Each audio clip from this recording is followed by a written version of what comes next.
Bonjour, je m'appelle Rebecca. J'ai 28 ans et je viens de me marier avec Richard, un homme de 7 ans mon aîné. Mais revenons un peu en arrière, d'accord? Laissez-moi vous dépeindre le jour où Richard et moi nous sommes rencontrés pour la première fois. C'était à l'occasion d'une de ces fêtes de jardin que nos parents aimaient organiser. J'avais 18 ans, je sortais du lycée, et Richard avait 25 ans, c'était la nouvelle coqueluche de l'entreprise de son père. Je me souviens qu'il s'est approché de moi, une coupe de champagne à la main. Rebecca, c'est ça? A-t-il demandé, la voix douce comme de la soie. J'ai beaucoup entendu parler de toi. Je me souviens avoir rougi, ne sachant pas quoi dire. Et vous êtes Richard. J'ai aussi beaucoup entendu parler de toi. Il a ri, un son qui a fait palpiter mon cœur. J'espère que ce sont de bonnes choses. Nous avons passé le reste de la soirée à parler, à rire, à ma grande surprise, à nous rapprocher à un niveau auquel je ne m'attendais pas. C'est ce soir-là que nos parents, nous voyant ensemble, ont eu l'idée de nous marier. Il a fallu quelques années de plus, mais leur projet a fini par se concrétiser. Avant de nous marier, nous avons signé un contrat de mariage. C'était un accord assez simple, si l'un d'entre nous nous trompait, l'autre pouvait rompre le mariage et repartir avec 3 millions de dollars. Je n'avais pas l'intention de jouer, alors j'ai signé sans sourciller. Je me souviens du jour où nous avons signé cet accord. Mon père, un homme peu loquace mais au cœur aussi grand qu'un océan, m'a regardé avec de l'inquiétude dans les yeux. Es-tu sûre d'être d'accord avec ça, Rebecca? M'a-t-il demandé. Sa voix était posée, mais je pouvais entendre l'inquiétude sous-jacente. Papa, c'est bon. Je l'ai rassuré en le serrant rapidement dans mes bras. J'ai confiance en Richard et il a confiance en moi. Ce n'est qu'une formalité. Richard était là. Lui aussi. C'est lui qui a insisté pour signer ce papier. Je ne veux pas que tu te sentes coincée, Rebecca, dit-il. Sa voix était un peu tendue. Et si tu n'es pas à l'aise avec ça, nous pouvons en discuter plus longuement. Mais je me suis contentée de secouer la tête et de lui sourire. Richard, ça ne me dérange pas. Je te fais confiance. Il a semblé soulagé et m'a rendu un sourire chaleureux. Je te fais confiance, Rebecca. C'était le début de notre voyage. Nous nous sommes mariés lors d'une grande cérémonie qui a fait couler beaucoup d'encre. J'étais enthousiaste à l'idée de ce nouveau chapitre de ma vie, ignorant totalement la tempête qui se préparait à l'horizon. Après le mariage, nous avons emménagé dans une belle maison à la périphérie de la ville. C'était un rêve devenu réalité de vivre avec Richard, de me réveiller à ses côtés tous les matins. Il était gentil, attentionné, et pendant un certain temps, tout semblait parfait. Notre lune de miel était comme sortie d'un conte de fées. Nous avons passé 2 semaines dans une magnifique station balnéaire, à profiter du soleil et de la compagnie de l'autre. Mais lorsque nous sommes rentrés à la maison, les choses ont commencé à changer. Richard est soudain devenu une personne différente. Il était distant, toujours perdu dans ses pensées. Il rentrait tard du travail et allait directement au lit sans même dire bonsoir. Nous avons commencé à faire chambre à part, à manger à des heures différentes et à nous parler à peine. Un jour, j'ai décidé de le confronter. Richard, lui dis-je, en essayant de garder la tête froide. Qu'est-ce qui se passe? Tu agis bizarrement depuis que nous sommes rentrés de notre lune de miel. Il m'a regardé, les yeux dépourvus de la chaleur qu'ils avaient auparavant. J'ai juste été très occupé par mon travail. Rebecca. Il a répondu en ne croisant pas mon regard. Mais nous ne nous parlons presque plus. J'ai continué. Nous vivons comme des étrangers dans notre propre maison. Il soupire et se passe les doigts dans les cheveux. Je sais, Rebecca. Je sais, Rebecca, je suis désolé. J'essaierai de prendre plus de temps pour nous. Mais les choses n'ont pas changé. Au contraire, elles ont empiré. Richard a commencé à rentrer encore plus tard, parfois jusqu'aux premières heures du matin. Il a cessé de manger avec moi et nous nous sommes à peine vus. J'ai commencé à avoir des soupçons. Voyait-il quelqu'un d'autre? Cette idée m'a fait mal au ventre, mais je ne pouvais pas ignorer les signes. J'ai décidé de le confronter à nouveau. Richard, lui ai-je dit un soir où il rentrait tard. Est-ce que tu vois quelqu'un d'autre? Il a eu l'air choqué par ma question. Qu'est-ce qu'il y a? Non, Rebecca, je ne te ferai jamais ça. Mais tu es toujours dehors, tu ne passes jamais de temps avec moi. Lui dis-je, les larmes aux yeux. Je te l'ai dit, c'est juste le travail, dit-il, la voix ferme. Je ne te trompe pas, Rebecca. Mais je n'arrivais pas à me débarrasser du sentiment que quelque chose n'allait pas. Richard n'était pas l'homme que j'avais épousé. Il était distant, froid et semblait cacher quelque chose. Je ne savais pas quoi faire. J'aimais Richard, mais je ne pouvais pas vivre ainsi. J'ai décidé de creuser un peu. Si Richard ne voulait pas me dire ce qui se passait, j'allais le découvrir par moi-même. J'ai commencé par vérifier son téléphone lorsqu'il était sous la douche. Je me sentais coupable de violer sa vie privée, mais j'avais désespérément besoin de réponses. Je n'ai pas trouvé de message ou d'appel suspect, mais j'ai trouvé quelque chose qui m'a fait mal au cœur. Richard avait cherché des appartements. Avait-il l'intention de me quitter? Je l'ai confronté à ce sujet. Richard, pourquoi cherches-tu des appartements? As-tu l'intention de me quitter? Il a eu l'air décontenancé. Non, Rebecca, je cherchais juste. Je n'avais pas l'intention de te quitter. Mais pourquoi cherchais-tu? Demandai-je, la voix tremblante. Je ne sais pas, Rebecca, dit-il, sa voix étant à peine un murmure. J'ai juste besoin d'un peu d'espace. Un jour, j'ai décidé d'en parler à ma mère. Elle a toujours été mon roc, ma personne de confiance dans les moments difficiles. Maman, j'ai dit, je ne sais pas quoi faire. Richard a changé. Il n'est plus le même. Ma mère m'a écouté, le visage plein d'inquiétude. Rebecca, dit-elle, vous êtes tous les deux en train de vous adapter. Vous êtes de jeunes mariés. Il faut du temps pour construire une vie ensemble. Je voulais la croire que ce n'était qu'une phase et que les choses allaient s'améliorer. Mais au fond de moi, je savais qu'il y avait plus que ça. Richard cachait quelque chose. Je le sentais. J'ai essayé de me débarrasser de ce sentiment, j'ai essayé de me convaincre que maman avait raison. Mais ce sentiment ne disparaissait pas. C'était comme une voix lancinante au fond de mon esprit, qui me rappelait constamment que quelque chose n'allait pas. Quelques semaines plus tard, j'ai pris mon courage à deux mains et j'ai abordé Richard. J'ai besoin d'un emploi. Lui ai-je dit en le regardant dans les yeux.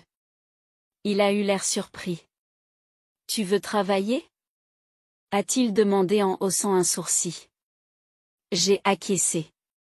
Oui, j'ai besoin de faire quelque chose, Richard. Je ne peux pas rester à la maison toute la journée. Il a réfléchi un moment, puis m'a dit, je peux t'offrir un emploi dans ma fondation. Nous aidons les enfants en difficulté. Cela vous intéresserait-il? J'ai été déconcerté. Et la fondation de Richard était bien connue pour son travail avec les enfants. J'avais toujours admiré leur travail. Oui. Ai-je dit sans hésiter. J'en serais ravi. Travailler à la fondation était une bouffée d'air frais. J'étais occupé. Je faisais quelque chose d'utile.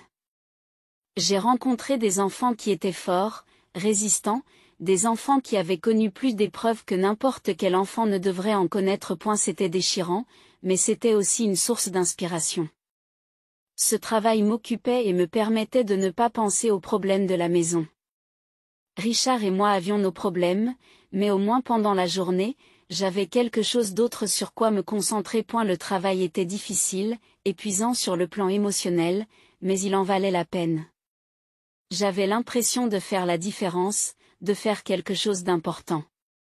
Et pour la première fois depuis longtemps, je me suis sentie heureuse. Mais même à ce moment-là, je n'arrivais pas à me débarrasser du sentiment que quelque chose n'allait pas. Richard était étrange, distant. Je n'arrivais pas à mettre le doigt dessus, mais je savais que quelque chose n'allait pas. Et j'étais déterminée à trouver ce que c'était. En proie à un tourbillon de questions et le cœur lourd de trahison, j'ai décidé d'engager un détective privé. Je devais savoir si Richard me trompait. Et il ne s'agissait pas seulement de ma fierté, mais aussi de ma tranquillité d'esprit. Je ne pouvais pas vivre dans l'ombre du doute, en me demandant constamment ce qui n'allait pas. Et puis il y avait le contrat de mariage, celui que nous avions signé avant de nous marier. Et si Richard me trompait, ce n'était pas seulement une trahison, c'était une erreur coûteuse. J'ai trouvé une agence de détectives en ville, dirigée par un homme nommé Joe. C'était un ancien flic, un vétéran à l'œil vif et à l'attitude sans état d'âme. Je lui ai raconté mon histoire, mes soupçons, et il m'a écouté, le visage impassible. J'y ferai de mon mieux, Rebecca, a-t-il dit lorsque j'ai terminé. Mais je ne peux rien promettre. Si votre mari vous trompe? Il fait du bon travail pour le cacher. J'ai acquiescé, j'ai compris. J'ai juste besoin de savoir, Joe. D'une manière ou d'une autre, j'ai besoin de savoir. Je me souviens du jour où il est venu me présenter son rapport. Son visage était sérieux, ses yeux compatissants. Je suis désolé, Rebecca, a-t-il dit. Je n'ai trouvé aucune preuve que votre mari vous trompe. J'ai ressenti un étrange mélange de soulagement et de déception. Une partie de moi était heureuse que Richard ne vous trompe pas, mais une autre partie de moi était frustrée. S'il ne me trompait pas, pourquoi était-il parti? Que cachait-il, tu es sûr, Joe? Je demande, ma voix est à peine un murmure. Il n'y a rien du tout, Joe secoue la tête. Je suis désolé, Rebecca. Je sais que ce n'est pas ce que tu voulais entendre. J'ai remercié Joe et l'ai payé pour ses services. En le regardant partir, j'ai ressenti un profond sentiment de perte. J'étais revenu au point de départ, avec plus de questions que de réponses. Je travaillais pour un fonds de bienfaisance quand il est entré. Il s'appelait Daniel, le nouveau. Il était beau, avec un sourire charmant qui pouvait illuminer une pièce. Il était intelligent, avec une vivacité d'esprit et un esprit vif. Il était drôle, avec un sens de l'humour qui pouvait faire rire n'importe qui. Et il ressemblait à un acteur célèbre, avec ses traits ciselés et son allure remarquable. Bref, c'était l'homme idéal pour moi. Mais même si Daniel m'attirait, je n'arrivais pas à me débarrasser d'un sentiment de malaise. Son arrivée me semblait trop parfaite, trop commode. Je ne pouvais m'empêcher de penser à Richard et au contrat de mariage. Et si j'étais prise en flagrant délit de tromperie, je devrais payer la somme rondelette de 3 millions de dollars. Daniel pourrait-il être un piège tendu par Richard pour me prendre en flagrant délit? J'ai décidé d'engager à nouveau Joe, le détective privé auquel j'avais fait appel pour enquêter sur Richard. Je lui ai demandé d'enquêter sur Daniel, pour voir s'il avait des liens avec Richard. Joe a accepté de s'occuper de l'affaire. Il a commencé à enquêter sur Daniel, à fouiller son passé, ses relations. Il l'a suivi, à observer ses mouvements, ses interactions. Il était toujours aussi minutieux, ne négligeant aucune piste. Pendant ce temps, j'essayais de garder mes distances avec Daniel. C'était difficile, surtout quand il était si charmant, si attirant. Mais je devais être prudente. Je ne pouvais pas me permettre de tomber dans un piège. Pas quand l'enjeu est si important. Un jour, Daniel m'a invité à prendre un café. J'étais déchirée. Une partie de moi voulait dire oui, pour mieux le connaître. Mais une autre partie de moi était effrayée, inquiète de ce que Joe pourrait découvrir. J'aimerais beaucoup, Daniel, ai-je dit, en essayant de garder une voix stable. Mais je suis très occupée en ce moment. Peut-être une autre fois. Daniel a semblé déçu, mais il n'a pas insisté. Bien sûr, Rebecca, a-t-il dit, son sourire s'estompant légèrement. Une autre fois. J'ai ressenti une pointe de culpabilité. Et si j'avais tort? Et si Daniel n'était qu'un gentil garçon, et que je laissais mes soupçons gâcher une bonne chose potentielle? Mais je ne pouvais pas prendre le risque. Pas avant d'en être sûr. Quelques jours plus tard, Joe est venu me remettre son rapport. Son visage était sérieux, ses yeux durs. Je suis désolé, Rebecca, mais vos soupçons étaient fondés. Daniel travaille pour votre mari. J'ai ressenti une poussée d'émotion. La colère contre Richard pour avoir essayé de me piéger. Le soulagement que je ne sois pas tombé dans le piège. La tristesse de voir que Daniel n'était pas celui que je croyais. Mais par-dessus tout, j'ai ressenti un sentiment de justification. Je n'étais pas folle. Mes soupçons étaient fondés. Merci, Joe, ai-je dit. La voix étranglée. Vous avez fait du bon travail. En regardant Joe partir, j'ai ressenti un étrange sentiment d'apaisement. J'avais évité une balle, une erreur coûteuse. Mais j'avais aussi perdu quelque chose. L'image de l'homme idéal, l'espoir de retrouver l'amour. La pilule était amère à avaler. Mais je n'allais pas me laisser abattre. J'étais plus forte que cela. J'allais aller de l'avant, retrouver le bonheur. Je n'avais pas besoin d'un homme idéal.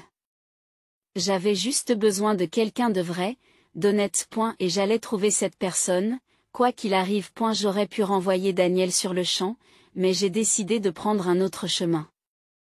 J'ai choisi de jouer le jeu, de me lier d'amitié avec lui. Tout en veillant à ce que mon comportement soit irréprochable, je n'ai pas donné à Richard l'occasion de me montrer du doigt.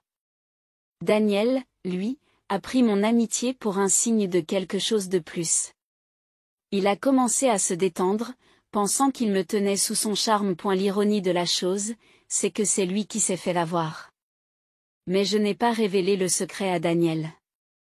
Je ne pouvais pas risquer qu'il retourne voir Richard. J'ai donc continué à jouer la comédie, à maintenir la façade amicale. Un jour, j'ai décidé de faire monter les enchères. J'ai demandé à Daniel de se joindre à moi pour le déjeuner, en faisant croire qu'il s'agissait d'une discussion décontractée sur les œuvres de charité.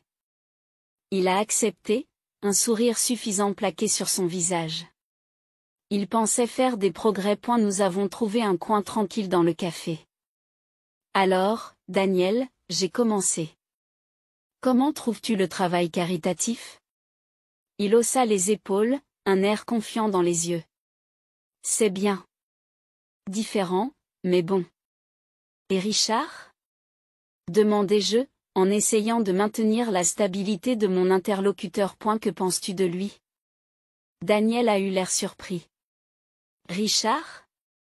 Il est bien, je crois. Pourquoi? J'ai haussé les épaules, essayant de paraître décontracté. Je suis juste curieuse. Il est un peu énigmatique, n'est-ce pas? Daniel rit, visiblement soulagé. Oui, il peut être difficile à cerner. Nous avons continué à discuter du travail, de la vie. J'ai veillé à garder un ton neutre, pour ne pas lui donner de raison de se méfier. Dans les jours qui ont suivi, j'ai continué à jouer le jeu. J'ai continué à jouer la carte de l'amitié, tout en veillant à ne jamais franchir la ligne. J'étais toujours sur mes gardes, toujours prudent. C'était un jeu risqué, mais j'étais prêt à le jouer. Pour l'instant. Un jour, au cours d'un déjeuner de travail, Daniel m'a regardé d'un air sérieux. Tu sais, j'ai réfléchi. J'ai haussé un sourcil, un frisson me parcourant l'échine. À quoi? Il a haussé les épaules, l'air mal à l'aise. À nous. À propos de chose que nous avons. J'ai senti mon cœur battre la chamade. C'était le moment. Le moment que je redoutais. Je me forçais à sourire. Et qu'est-ce que nous avons, Daniel? Il me regarda, un regard plein d'espoir dans les yeux. Je crois. J'y pense que nous avons quelque chose de spécial. J'ai ressenti une pointe de culpabilité. Daniel tombait dans mon piège, comme je l'avais prévu. Mais je ne me sentais pas bien. Je ne me sentais pas bien. Mais je devais continuer à jouer la comédie, à jouer le jeu. J'ai donc souri à Daniel, un faux sourire plaqué sur mon visage. Oui, Daniel. Dis-je, ma voix étant à peine un murmure. Nous avons quelque chose de spécial. Et juste comme ça, j'avais tendu le piège. Le jeu était lancé. Mais à quel prix, La guerre froide à la maison avec Richard était toujours aussi glaciale. Nous nous croisions de temps en temps, nous échangions des salutations, puis nous nous retirions chacun de notre côté. Et la plupart du temps, il était à son appartement, prétextant que c'était plus pratique pour ses déplacements professionnels. Par un après-midi ensoleillé, j'ai composé le numéro de Daniel. J'ai ajouté à ma voix une chaleur aussi factice que ses documents, l'invitant à venir chez moi. Il pensait sans doute que j'étais enfin prête à céder à ses avances. Le pauvre, il ne pouvait pas se tromper davantage. En entrant chez moi, Daniel n'a pas été accueilli par une séduisante femme au foyer, mais par mon ancien camarade de classe, devenu un policier au visage sévère. Il avait accepté de m'aider, et la surprise sur le visage de Daniel en valait la peine. Le policier a vérifié les papiers de Daniel et, comme prévu, ils étaient aussi faux qu'un billet de $3. Il était temps de passer à l'action.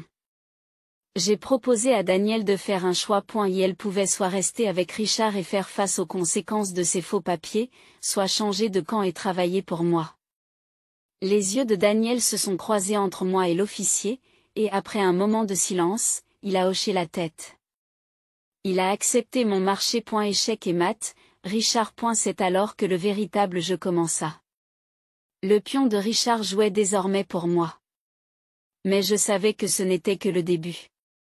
Richard était un homme rusé, il ne se laisserait pas faire sans se battre. Dans les jours qui ont suivi, j'ai surveillé Daniel de près. Malgré son accord, je savais que je ne pouvais pas lui faire entièrement confiance.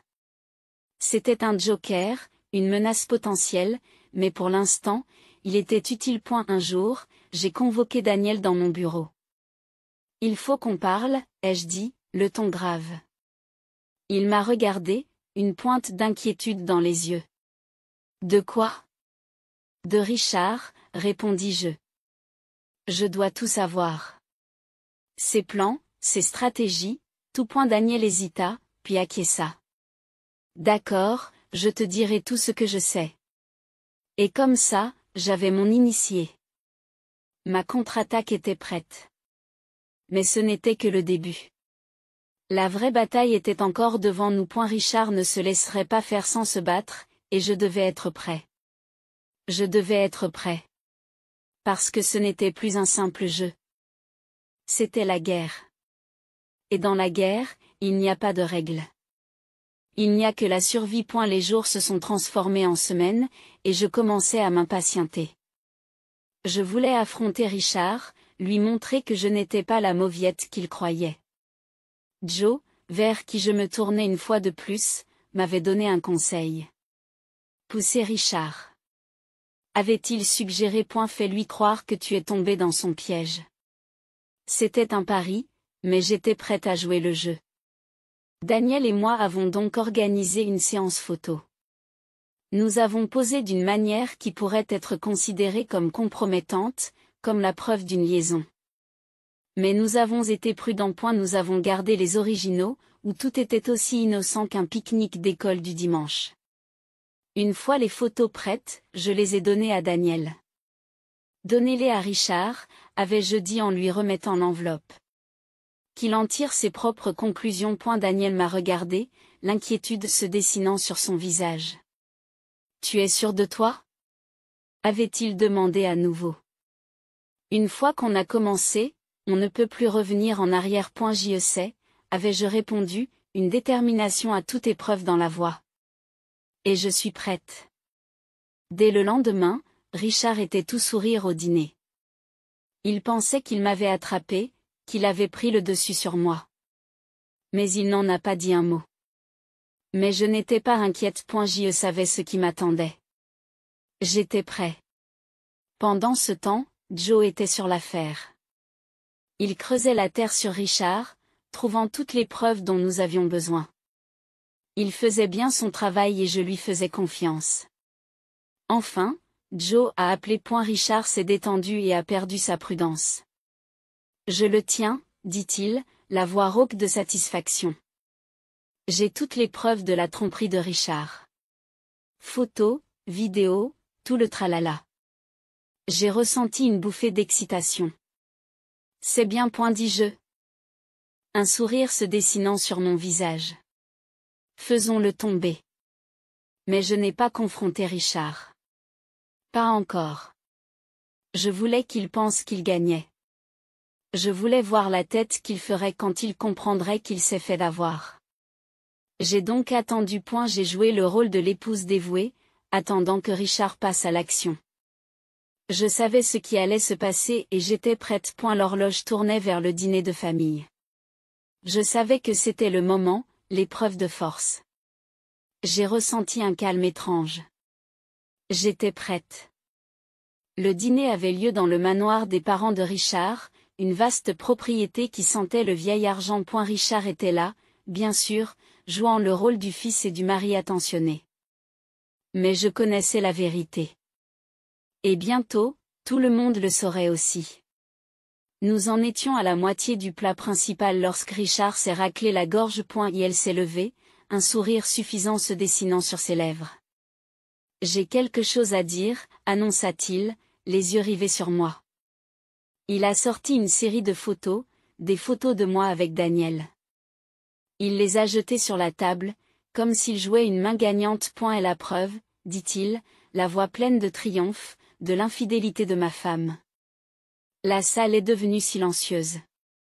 Je sentais que tout le monde me regardait. Mais je n'ai pas bronché. J'étais prêt.